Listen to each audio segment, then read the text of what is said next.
Hello everybody, आप सभी का स्वागत है हमारे यूट्यूब चैनल लॉ रिटेंशन में। आज की इस वीडियो में हम लोग बात करेंगे article 15 of the Indian constitution के बारे में। तो आर्टिकल 15 क्या बात करता है? आर्टिकल 15 ये बात करता है कि इन पांचों ग्राउंड के बेसिस पर अगर कोई भी डिफरेंशिएशन या डिस्टिंग्विशमेंट हो रहा है तो वो अनरीजनेबल होगा, उसकी कोई भी लीगैलिटी नहीं होगी। ओनली अगर इन पांचों के बेसिस पर उसमें कोई भी रीजनेबल फैक्टर नहीं इंक्लूडेड है तब। तो जैसा कि हमने आर्टिकल 14 में बात की थी, अगर हमें पब्लिक वेलफेयर सोसाइटी बनानी है तो हमें डिफरेंशिएशन करके नीचे के पायदान के लोगों को ऊपर लाने के लिए डिफरेंशिएशन करना पड़ेगा। तो उसके लिए अगर हमारे पास कोई इंटेलिजिबल डिफरेंशिया या रीजनल एक्सेस है तो हम डिस्क्रिमिनेशन कर सकते हैं। तो इसका सबसे अच्छा एग्जांपल हो सकता है कि जैसे नर्स और एयर हॉस्टेस के लिए हम विमेन को प्रेफर करते हैं क्योंकि वो बहुत ज़्यादा केयरिंग मानी जाती हैं एज कम्पेयर टू मेन। तो जैसे कि labour labour industry, steel industry, iron industry के लिए हम मेन को प्रेफर करते हैं क्योंकि वो हार्ड वर्किंग माने जाते हैं एज कम्पेयर टू वुमेन। तो यहाँ पे एक डिफरेंशिएशन है, रेशनल नेक्सस है, इंटेलिजिबल डिफरेंशिया है।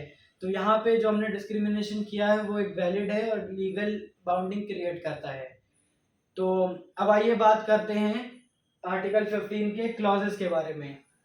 तो अब हम बात करेंगे आर्टिकल 15 के क्लॉजेस के बारे में। तो आर्टिकल 15 का जो पहला क्लॉज 1 है वो बात करता है स्टेट की, कि जो स्टेट होगा वो इन पांचों के बेसिस पर कोई भी डिफरेंशिएशन नहीं करेगा।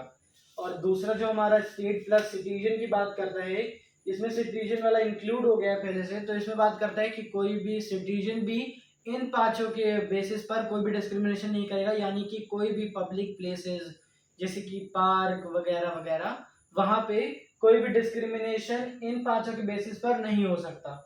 तो इसके बाद हमारा आता है ये वुमेन प्लस चिल्ड्रन वाला, और इसके बाद क्लॉज 3 से लेकर क्लॉज 5 तक बहुत ज़्यादा इंपॉर्टेंट है, इसको हम डिटेल में डिस्कस करेंगे। तो अब हम बात करने वाले हैं आर्टिकल 15 के क्लॉज 3 के बारे में, जो कि बात करता है वुमेन और चिल्ड्रन के लिए स्पेसिफिक लॉज बनाने चाहिए। तो अब आप यहाँ पे समझिए कि जो डिस्क्रिमिनेशन यहाँ पे रिटर्न है उसका यहाँ पे मतलब है अनफेवरेबल डिस्टिंक्शन। यानी कि अगर हम डिस्क्रिमिनेशन कर रहे हैं तो उससे अनफेवरेबल डिस्टिंक्शन किसी को कॉज नहीं होनी चाहिए। मतलब यहाँ पे अगर अगले को कोई नुकसान हो रहा है आपके डिफरेंशिएशन या डिस्टिंग्विशमेंट से, तो यहाँ पे उसका कोई पर्सपेक्टिव नहीं है। हम यहाँ पे बात करते हैं पॉजिटिव डिस्क्रिमिनेशन की। तो आर्टिकल 15 के सब क्लॉज 3 की, तो ये बात करता है पॉजिटिव डिस्क्रिमिनेशन की, जिसका मतलब होता है फेवरेबल डिस्टिंक्शन करना, जिससे अगले को बेनिफिट हो और सोसाइटी के अपलिफ्टमेंट के लिए ज़रूरी हो। तो स्पेसिफिक लॉज वुमेन और चिल्ड्रन के लिए बनाना एक रीजनेबल फैक्टर है और ये ज़रूरी भी है। तो जैसा कि हम सभी जानते हैं, वुमेन और चिल्ड्रन हमारी सोसाइटी में बहुत ही ज़्यादा लोअर केस पे आते हैं। तो उनकी जो पोजीशन है उसको अपलिफ्ट करने के लिए सरकार कोई भी पॉजिटिव स्टेप ले सकती है और कोई भी स्पेसिफिक लॉ रेगुलेट कर सकती है जो कि डिस्क्रिमिनेटरी ना हो। तो जैसे कि एग्जांपल हो सकता है कि पार्लियामेंट में उनके लिए आरक्षण देना या रिजर्वेशन प्रोवाइड करना, या उनके लिए अलग से कोई सिटिंग अरेंजमेंट प्रोवाइड करना। तो वो उसके पीछे एक रीजनल फैक्टर होगा, तो वो डिस्क्रिमिनेटरी नहीं होगा। इसका सबसे अच्छा एग्जांपल अगर आप जानना चाहें तो ये हो सकता है चाइल्ड लेबर और प्रोहिबिशन और रेगुलेशन एक्ट। ये एक्ट बात करता है चाइल्ड लेबर को प्रोहिबिटेड करने के लिए, और उसमें फैक्ट्रियों में लेबर चाइल्ड के रूप में नहीं काम कर सकते हैं। तो यही सबसे अच्छा एग्जांपल है इसका। तो जो हमारा आर्टिकल 15 क्लॉज 4 है वो बात करता है एडवांसमेंट ऑफ बैकवर्ड क्लासेस। तो ये जो हमारा क्लॉज है ये आया था हमारा फर्स्ट अमेंडमेंट से, फर्स्ट कॉन्स्टिट्यूशन अमेंडमेंट से। और ये in the case of state of Madras versus Champakam Dorai Rajan, इस केस में जो स्टेट की गवर्नमेंट थी उसने एक ऑर्डर पारित किया था कि स्टेट में जितने भी मेडिकल कॉलेज हैं सब में अलग अलग कम्युनिटीज को अलग अलग रिजर्वेशन प्रोवाइड किए जाए, अलग अलग कास्ट को अलग अलग रिजर्वेशन प्रोवाइड किए जाए। जैसे हिंदू को 28%, मुस्लिम को 30%, ऐसा। तो इसी ऑर्डर को जब सुप्रीम कोर्ट में चैलेंज किया गया तो सुप्रीम कोर्ट ने इस पूरे ऑर्डर को स्ट्राइक आउट कर दिया। उन्होंने एक सिंपल सी रीजनिंग दी इसके पीछे कि हम कम्युनल लाइंस यानी कि रिलीजन और कास्ट बेसिस पर किसी भी गवर्नमेंट के ऑर्डर को डिस्क्रिमिनेट नहीं कर सकते हैं। तो आर्टिकल 15 का क्लॉज 4 ये बात करता है ये जो आपको सारे ग्रुप्स दिख रहे हैं, इन ग्रुप्स की अगर हमें एडवांसमेंट करनी है तो हमें उसके लिए कुछ स्पेशल प्रोविजन बनाने पड़ेंगे। तो special provision in the sense कि हमें पॉजिटिव डिस्क्रिमिनेशन करना पड़ेगा। तो यहाँ पे जो हमारी 3 ग्रुप्स की बात करी गई है, पहला जो कि बात करता है सोशल एजुकेशनल बैकवर्ड क्लास की, और दूसरा जो कि एससी होता है, जो कि डिफाइन है article 341 of the Indian constitution में, और तीसरा एसटी जो कि डिफाइन है 342 ऑफ द इंडियन कॉन्स्टिट्यूशन में। तो एसटी मतलब शेड्यूल्ड ट्राइब्स, एससी मतलब शेड्यूल्ड कास्ट, और इसका मैं आपको बता चुका हूँ। तो इन सब के एडवांसमेंट के लिए सरकार कोई भी प्रोविजन ला सकती है और उसे डिस्क्रिमिनेशन नहीं होगा, एक पॉजिटिव डिस्क्रिमिनेशन होगा।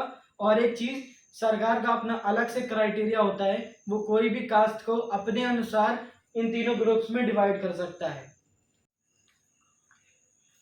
तो आर्टिकल 15 का क्लॉज 4 मेनली फेमस है अपने केस लॉज के लिए। तो हमारे पास एक फेमस सा केस लॉ है, MR Balaji versus state of Mysore. इस केस में मैसूर की जो गवर्नमेंट थी उसने एक ऑर्डर रेगुलेट कर दिया था, जिसमें उन्होंने इंजीनियरिंग और मेडिकल कॉलेज में मेरिट बेस को 32% और रिजर्वेशन बेस को 68% तक कर दिया था। तो उन्होंने बैकवर्ड क्लास को 28% रिजर्वेशन प्रोवाइड किया था, मोर बैकवर्ड क्लास को 22% और एससी को 15, एसटी को 3%। तो इसी के बारे में देखते हैं, और ये बहुत ही ज़्यादा इम्पोर्टेंट केस है, MR Balaji versus state of Mysore. तो यहाँ पे जो स्टेट ऑफ मैसूर ने जो गवर्नमेंट ऑर्डर पास किया था, उस ऑर्डर को जब सुप्रीम कोर्ट में चैलेंज करा गया तो उन्होंने इसको पूरा स्ट्राइक आउट कर दिया। उन्होंने सीधा बोला कि ये 4 मेन फैक्टर्स हैं, इनके बेसिस पर हम इसे स्ट्राइक आउट करते हैं। पहला, उन्होंने बताया कि जब आप बैकवर्ड क्लास की बात करोगे तो आप खाली सोशल बैकग्राउंड उनका नहीं लोगे, उनके एजुकेशन बैकग्राउंड पर भी फोकस करोगे। और दूसरा, उन्होंने बोला कि आप ओनली कास्ट के बेसिस पर कैटेगराइजेशन या डिस्टिंक्शन नहीं कर सकते, आपको उनकी इकोनॉमी, उनके बिजनेस और भी अदर फैक्टर रिस्पॉन्सिबल होंगे इसके लिए, आप उनको सारे फैक्टर्स आपको देखने पड़ेंगे। तीसरा, यहाँ पे उन्होंने एक सीलिंग लिमिट बनाई कि 50% से एक्सीड नहीं कर सकते आप, रिजर्वेशन 50% से एक्सीड नहीं कर सकता। और यहाँ चौथा, यहाँ पे उन्होंने बोला कि आप बैकवर्ड क्लास को कैटेगराइज नहीं कर सकते, मोर बैकवर्ड क्लास और बैकवर्ड क्लास, आपको यहाँ पे बैकवर्ड क्लास की ही बात करनी होगी, इनको कैटेगराइज नहीं करना होगा। तो ये MR Balaji versus state of Mysore वाले केस में यही सारा कुछ है। तो थैंक यू, अगर आपने यहाँ तक हमारा video continue till the end देखा है तो आई होप आपको वीडियो पसंद आया होगा और आपको कुछ भी इंफॉर्मेशन इससे मिली होगी। तो do like and subscribe to my channel, और इससे मुझे मोटिवेशन मिलेगी ऐसे और ज़्यादा वीडियोस बनाने में। तो बाय एवरीवन।